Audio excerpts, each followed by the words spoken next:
Hello friends, आज हम सीखने वाले हैं टैली प्राइम में परचेज ऑर्डर बनाना। कल हमने सेल ऑर्डर बनाना सीखा था। अगर आपने वो वीडियो अभी तक नहीं देखी तो आप जाके देख सकते हैं।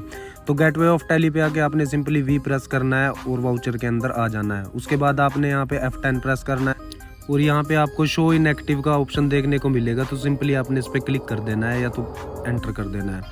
उसके बाद आपको ऑर्डर वाउचर के अंदर परचेज ऑर्डर देखने को मिल जाएगा जो कि अभी इनएक्टिव है। तो यहाँ से इसको आपने एक्टिव कर लेना है।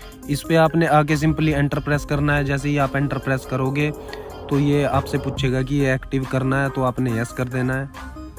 उसके बाद परचेज ऑर्डर खुल के आ जाएगा। अब जिस भी पार्टी से आपने माल मंगवाना है यहाँ पे आपने उस पार्टी का नाम लिख देना है। इसके लिए आपने सिंपली स्पेस प्रेस करना है। जैसे ही आप स्पेस प्रेस करोगे तो यहाँ पे जितनी भी आपकी पार्टीज़ हैं, जो आपके क्रेडिटर हैं, सारे यहाँ पे आ जाएंगे आपके सामने। तो यहाँ से आपने उनमें से जिससे भी आपने माल मंगवाना है उसको सिलेक्ट कर लेना है। उसके बाद एक नया पेज खुल के आएगा। तो यहाँ पे आपने इन डिटेल को अपने नीड के अकॉर्डिंग फिल कर लेना है। जैसे टर्म ऑफ पेमेंट क्या रहेगी, अगर अदर रेफरेंस देना है वो है। टर्म ऑफ डिलीवरी क्या रहेगी, किसके थ्रू माल आएगा, कहाँ से माल आएगा। उसके बाद agent name, bill, LR number और मोटर व्हीकल नंबर। उसके बाद आपने एंटर प्रेस करना है और यहाँ पे आपसे ऑर्डर नंबर पूछेगा। तो अगर आपका फर्स्ट ऑर्डर है तो यहाँ पे 1 आ जाएगा, दूसरा ऑर्डर है तो 2 आ जाएगा। उसके बाद परचेज लेजर के अंदर आपने परचेज अकाउंट लिख देना है।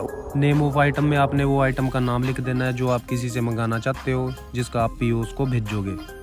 इतना नेम ऑफ आइटम डलता है। चलिए परचेज ऑर्डर के बारे में थोड़ा सा जान लेते हैं। जब भी हमें किसी से माल मंगवाना होता है तो हम उस पर ना ऑर्डर लगाते हैं। जैसे कि मुझे इतना माल चाहिए, इतनी क्वांटिटी में चाहिए, इतने रेट में चाहिए। तो अगर सामने वाला बंदा एग्री करता है तो वो हमारे PO को एक्सेप्ट कर लेता है और हमें माल भेज देता है। उसके बाद हमें परचेज इनवॉइस मिलता है जो कि हमें अपनी टैली में चढ़ाना होता है। परचेज ऑर्डर भी सेल ऑर्डर की तरह एक परफॉर्मा इनवॉइस होता है, जिससे बंदे को एस्टिमेट लग जाता है कि हाँ मुझे माल इतने में पड़ेगा। आइटम नेम डालने के बाद यहाँ पे हमने इस पे GST या जो भी टैक्स आप लगाते हो, जितना उस पे टैक्स है आइटम पे, वो यहाँ पे लगा देना है। फॉर एग्जांपल मेरी आइटम पे जो है वो 5% टैक्स है, तो यहाँ पे मैं CGST SGST 2.5% इस पे लगा देता हूँ। उसके बाद एंटर प्रेस करके यहाँ पे आपने इसको सेव कर देना है। उसके बाद इसको चेक करने के लिए आपने सिंपली बैक आ जाना है गेटवे ऑफ टैली पे और यहाँ पे DAL प्रेस करना है, जो कि शॉर्ट फॉर्म है डिस्प्ले अकाउंटिंग बुक्स लेज़र की। तो यहाँ पे उस पार्टी का लेज़र ओपन होके आ जाएगा जिसका हमने PO बनाया है। तो यहाँ पे आपने सिंपली Ctrl+H प्रेस करना है और यहाँ पे परचेज ऑर्डर पे एंटर कर देना है। तो यहाँ पे ये परचेज ऑर्डर हमें देखने को मिल जाएगा। यहाँ से ओपन नहीं होगा, ये कहाँ से ओपन होगा उसके बारे में बात कर लेते हैं। इसके लिए आपने सबसे पहले गेटवे ऑफ टैली पे आ जाना है। उसके बाद डिस्प्ले मोर रिपोर्ट्स पे आना है। उसके बाद स्टेटमेंट ऑफ अकाउंट पे आना है।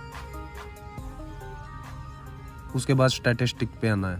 यहाँ पे आपको परचेज ऑर्डर का एक ऑप्शन देखने को मिल जाएगा। तो यहाँ पे आपने सिंपली इस पे क्लिक करना है और एंटर प्रेस कर देना है। जैसे ही आप एंटर प्रेस करोगे तो यहाँ पे पार्टी लेज़र के साथ यहाँ पे आपको जो परचेज ऑर्डर आपने अभी बनाया था वो देखने को मिल जाएगा। यहाँ से आप इसका प्रिंट भी दे सकते हो और एक्सपोर्ट करके डायरेक्ट पार्टी को भी इसको आप मेल या फिर व्हाट्सअप कर सकते हो।